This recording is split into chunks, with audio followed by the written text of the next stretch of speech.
Buatlah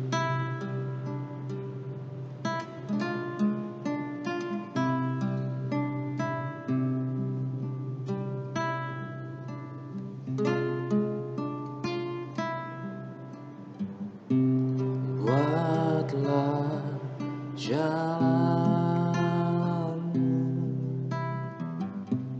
dalam saya, Tuhan menjulang ku tanah liat. Biarkan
kami bersyukur untuk kebaikan-Mu dalam kehidupan kami.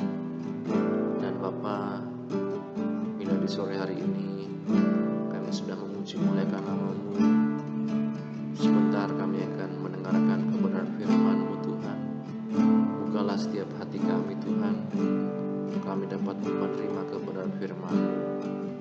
Tolong kami Roh Kudus, untuk kami mampu melakukan, mengalami, menghidupi firman. Kami bersyukur ya Bapa, hanya di dalam nama Tuhan Yesus Kristus kami berdoa. Haleluya. Amin.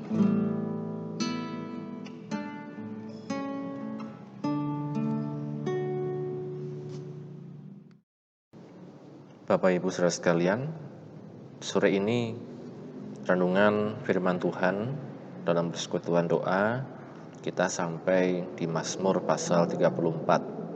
Akan saya bacakan Mazmur pasal 34 mulai dari ayat 1. Perikopnya adalah dalam perlindungan Tuhan. Dari Daud pada waktu ia berpura-pura tidak waras pikirannya di depan Abimelek, sehingga ia diusir lalu pergi. Aku hendak memuji Tuhan pada segala waktu, puji-pujian kepadanya tetap di dalam mulutku. Karena Tuhan, jiwaku bermegah. Biarlah orang-orang yang rendah hati mendengarnya dan bersuka cita. Muliakanlah Tuhan bersama-sama dengan aku. Marilah kita bersama-sama memasyurkan namanya. Aku telah mencari Tuhan, lalu Ia menjawab aku, dan melepaskan aku dari segala kegentaranku. Tujukanlah pandanganmu kepadanya, maka mukamu akan berseri-seri, dan tidak akan malu tersipu-sipu. Orang yang tertindas ini berseru, dan Tuhan mendengar. Ia menyelamatkan dia dari segala kesesakannya.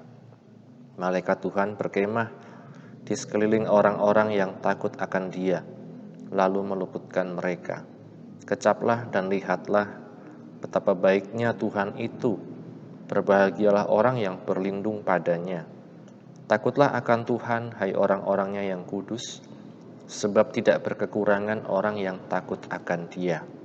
Singa-singa muda merana kelaparan, tetapi orang-orang yang mencari Tuhan tidak berkekurangan sesuatu pun yang baik.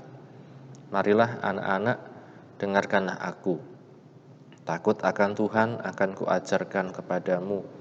Siapakah orang yang menyukai hidup, yang mengingini umur panjang dan menikmati yang baik? Jagalah lidahmu terhadap yang jahat dan bibirmu terhadap ucapan-ucapan yang menipu. Jauhilah yang jahat dan lakukanlah yang baik. Carilah perdamaian dan berusahalah mendapatkannya. Mata Tuhan tertuju kepada orang-orang benar, dan telinganya kepada teriak mereka minta tolong. Wajah Tuhan menentang orang-orang yang berbuat jahat untuk melenyapkan ingatan kepada mereka dari muka bumi. Apabila orang-orang benar itu berseru-seru, maka Tuhan mendengar dan melepaskan mereka dari segala kesesakannya. Tuhan itu dekat dengan orang-orang yang patah hati, dan Ia menyelamatkan orang-orang yang remuk jiwanya. Kemalangan orang benar banyak, tetapi Tuhan melepaskan dia dari semuanya itu. Ia melindungi segala tulangnya, tidak satu pun yang patah. Kemalangan akan mematikan orang fasik, dan siapa yang membenci orang benar akan menanggung hukuman. Tuhan membebaskan jiwa hamba-hambanya, dan semua orang yang berlindung padanya tidak akan menanggung hukuman. Amin. Berbahagia setiap kita yang baca, mendengar, dan yang melakukan firman Tuhan.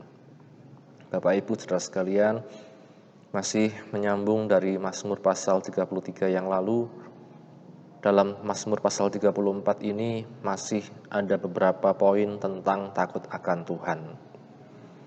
Bapak Ibu, kalau kita melihat betapa pentingnya takut akan Tuhan dalam kehidupan seorang Daud, sehingga dia terus mengatakan, dia terus mengajarkan tentang takut akan Tuhan melalui mazmur-mazmurnya. Kita melihat di ayat yang ke-8, malaikat Tuhan berkemah di sekeliling orang-orang yang takut akan Dia, lalu meluputkan mereka. Jadi Bapak Ibu, ini berbicara tentang satu perlindungan, proteksi dari Tuhan bagi orang-orang yang takut akan Dia. Dikatakan malaikat Tuhan berkemah di sekeliling orang-orang yang takut akan Dia, lalu meluputkan mereka. Saya teringat pada kisah tentang Nabi Elisa ya. Nabi Elisa ketika dia harus menghadapi orang-orang ya pasukan prajurit yang mengelilingi dia, hamba Elisa begitu ketakutan, tetapi kemudian Elisa berdoa kepada Tuhan agar mata batin hambanya ini dicelikkan. Dan ketika mata batin itu terbuka, hamba Elisa ini dapat melihat begitu banyak kereta berapi, malaikat Tuhan berkeliling di sekeliling tempat kediaman Elisa.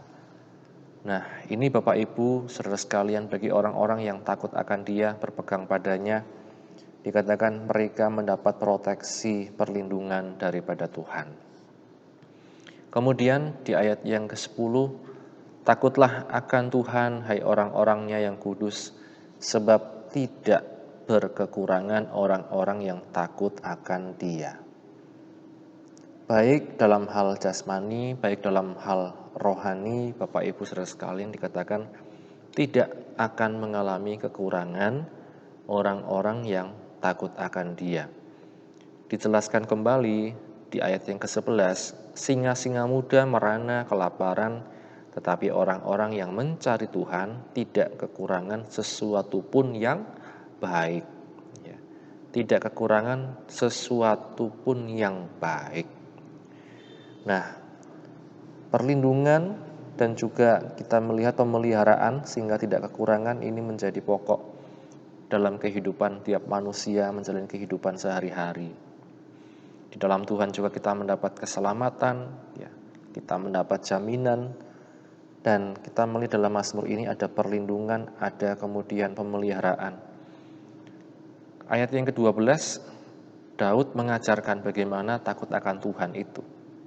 Marilah anak-anak, dengarkanlah aku, takut akan Tuhan akan kuajarkan kepadamu. Kemudian mulai dari ayat yang ke-13, siapakah yang menyukai hidup, yang mengingini umur panjang untuk menikmati yang baik. Takut akan Tuhan, kita melihat Bapak Ibu saudara sekalian, dikatakan mereka akan dapat menikmati hidup. Menikmati hidup.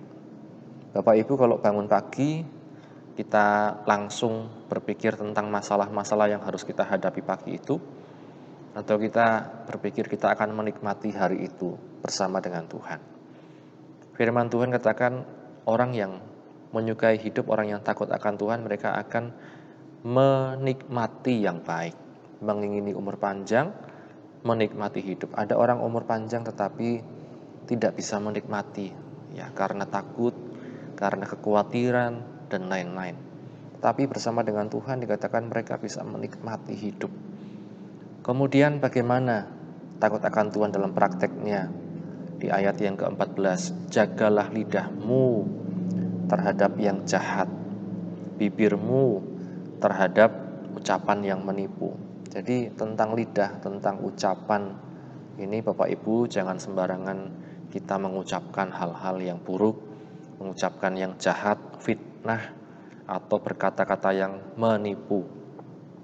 Jauhi yang jahat, ya di ayat yang ke-15, lakukan yang baik, carilah perdamaian, berusahalah mendapatkannya. Kalau bisa berdamai, Bapak Ibu saudara sekalian, kenapa kita harus jotaan? Kenapa kita harus bermusuhan? Carilah perdamaian, jauhi yang jahat, lakukan yang baik. Sehingga dikatakan apa? Ketika kita berseru pada Tuhan, di ayat yang ke-6, mata Tuhan tertuju kepada orang-orang benar, dan telinganya kepada teriak orang mereka yang minta tolong. Wajah Tuhan menentang orang-orang berbuat jahat, untuk melenyapkan ingatan kepada mereka dari muka bumi. Apabila orang benar itu berseru-seru, maka Tuhan mendengar dan melepaskan mereka dari segala kesesakannya. Nah, ini ayat yang ke-19 kita melihat Bapak Ibu, Tuhan dekat dengan orang-orang yang patah hati. Tentu saja patah hati ini bukan hanya orang patah hati karena cinta, ya karena masalah asmara dan lain-lain. Tetapi patah hati ketika mendapati kenyataan tidak sesuai dengan harapan misalnya. Patah hati, belum mendapatkan apa yang didoakan, belum mendapatkan apa yang dipergumulkan, doanya belum dijawab, ya. Dan ia menyelamatkan orang-orang yang remuk jiwanya. Remuk jiwanya itu menandakan bahwa kita menyadari siapa kita ini di hadapan Tuhan. Siapa kita ini kalau tanpa Tuhan, ya tidak ada apa-apanya, bukan siapa-siapa. Remuk jiwanya datang kepada Tuhan. Di ayat yang ke-20 bahkan dikatakan kemalangan orang benar banyak, tetapi Tuhan melepaskan dia daripada semuanya itu. Banyak sekali Bapak Ibu kemalangan, ya. Jadi orang benar hidup dalam Tuhan, hidup menjadi orang percaya, ternyata tidak otomatis semuanya menjadi baik. Dikatakan kemalangan orang benar banyak, tapi Tuhan melepaskan dari semuanya itu, ya. Nah, ia melindungi segala tulangnya. Kalau ini kita melihat dalam kehidupan Tuhan Yesus, ketika Yesus disalib dikatakan tidak ada satupun yang patah tulangnya. Ya. Nah, ini Bapak Ibu Saudara sekalian menjadi jaminan perlindungan daripada Tuhan untuk setiap juga orang-orang percaya. Kemalangan akan mematikan orang fasik dan siapa yang benci orang benar akan menanggung hukuman. Tuhan membebaskan jiwa hamba-hambanya dan semua orang yang berlindung padanya tidak akan menanggung hukuman. Amin Bapak Ibu Saudara sekalian. Semua orang yang berlindung padanya, bukan berlindung pada kepintaran kita, bukan berlindung pada kebijaksanaan kita, tapi kepada Tuhan, berlindung kepada Tuhan.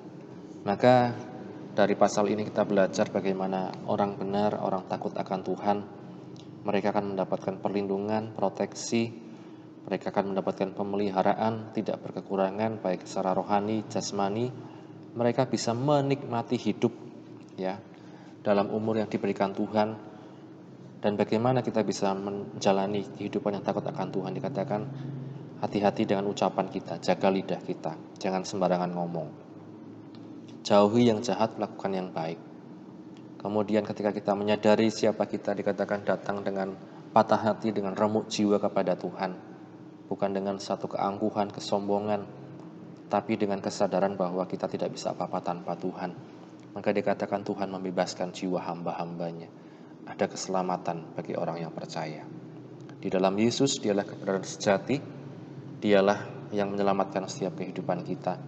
Oleh darahnya kita ditebus, oleh anugerahnya kita diselamatkan.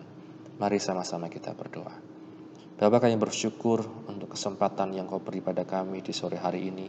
Firman-Mu yang telah kami baca, kami renungkan. Tolong kami Tuhan, tolong kami Roh Kudus, agar kami didapati benar di hadapan-Mu Tuhan. Ajar kami menjadi orang-orang yang takut akan Engkau, dimulai dari menjaga lidah kami, ucapan kami. Jauhkan kami dari ucapan yang menipu, fitnah, ucapan yang jahat. Dan biarlah kami juga menjauhi segala perbuatan jahat dan belajar melakukan yang baik, belajar berdamai satu dengan yang lainnya Tuhan. Bapa, anugerahkan kepada kami untuk kami dapat menikmati hidup yang Engkau berikan Tuhan. Bukan hidup dalam kegelisahan, kekhawatiran, tapi mencukupkan diri Tuhan, karena Engkau yang melindungi kami, Engkau yang memelihara kami dalam segala apapun. Kami bersyukur ya Bapa, setiap umat-Mu, jemaat-Mu dimanapun berada, Engkau memberkati Tuhan. Yang sakit disembuhkan, yang lemah dikuatkan, yang susah dihiburkan, yang sedang alami permasalahan berikan jalan keluar ya Tuhan. Terima kasih Bapa, pergumulan-pergumulan anak-anak-Mu dimanapun, baik masalah pekerjaan, masalah pasangan hidup, dan masalah-masalah lain Tuhan. Engkau yang menolong Tuhan, Engkau yang menjawab Tuhan setiap pergumulan anak-anak-Mu. Kami bersyukur ya Bapa, ibadah besok minggu Engkau yang tolong agar semuanya dapat berjalan dengan baik Tuhan, oleh karena Engkau Tuhan beserta dengan kami. Kami bersyukur, ini doa kami hanya di dalam nama Tuhan Yesus Kristus kami berdoa, haleluya, amin. Di nama Tuhan, Bapak Ibu Saudara sekalian, Tuhan Yesus memberkati, amin.